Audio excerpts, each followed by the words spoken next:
آخر الليل هدوء غريب مغطي المكان.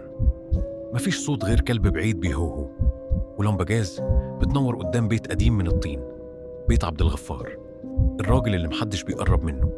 الكل بيقول إنه بيكلم نفسه وبيفضل صاحي بعد نص الليل. محدش عارف هو مجنون ولا بيكلم حاجة محدش شايفها.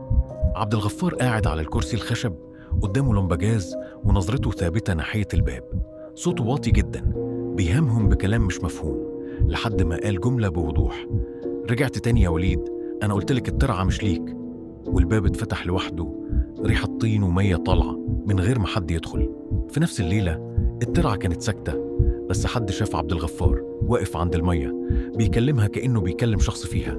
كل شوية يرمي حجر ويقول: خد حقك وارجع.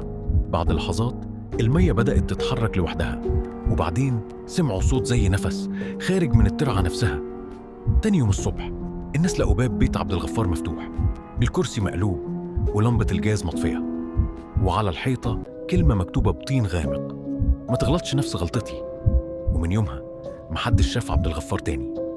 بس كل ما الليل يجي صوت بيطلع من ناحية الترعة بيقول: لسه مستني الحق.